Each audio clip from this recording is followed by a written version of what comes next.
Well, a group of concerned citizens in Conroe say the city is doing nothing to improve what they describe as substandard care for Conroe's shelter animals. It's a continuation of what started with a pup named Casey, the 3-month-old puppy who came into the shelter in July with a severe leg injury. Shelter staff provided no veterinary care, and the puppy chewed off his own foot. He was only saved when a private rescue arrived 3 days later and rushed him to emergency surgery. KPRC 2's Lisa Hernandez is live in the newsroom with much more on what advocates say needs to happen. Lisa. Danny and Keith, these advocates want transparency and change, and they say that they worry for the fate of the other dogs and cats at the Conroe Animal Shelter. When that puppy you mentioned chewed off his foot, it spurred an investigation by the city and the firing of the company that was contracted to provide veterinary care. Care Corporation was fired, and now the Conroe Police Department is running the animal shelter, but volunteers and other advocates say they don't have the expertise to do this effectively or humanely.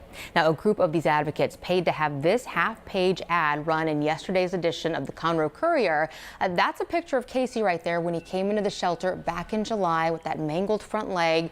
The ad reading in part, Conroe Mayor Duke Coon, how many more animals have to suffer before you take the necessary steps to truly improve conditions at the Conroe Animal Shelter?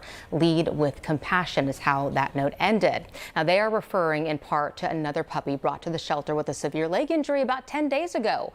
Good Samaritan found him. She took him to the shelter, and she said staff there offered to euthanize him, but didn't offer to scan him first for a microchip or to bring him in off the street and reach out to private rescues. When she asked if Montgomery County Shelter would take him, she says they said yes if she lied to them about where she found him.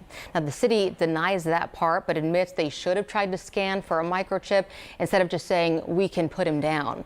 Now, we spoke with one of the longtime advocates for Conroe shelter animals. She helped put that ad in the paper over the weekend, and she says the city's animals deserve better.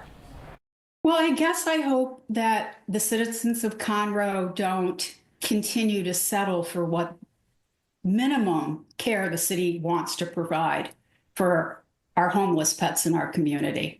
The ad was basically calling out the mayor and the city council, who have tasked the police department to run the shelter.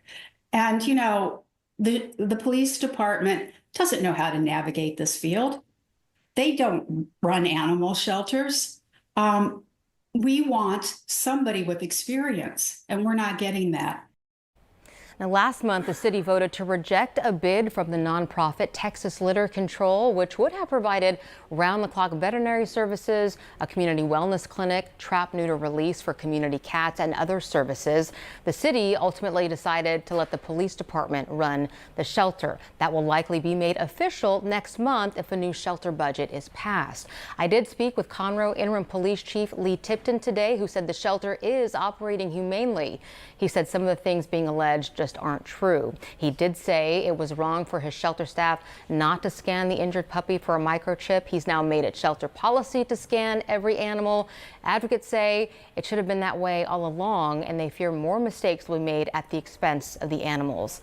As for the puppy they offered to euthanize, the Good Samaritan who found him was able to collect donations for his emergency surgery. He's now recovering, doing well with a medical foster, and will be up for adoption through a private rescue when he recovers. We'll continue to follow his story and the future of the shelter, because as it stands right now, community members say they are concerned it's in the wrong hands. Live in the newsroom, Lisa Hernandez, KPRC 2 News.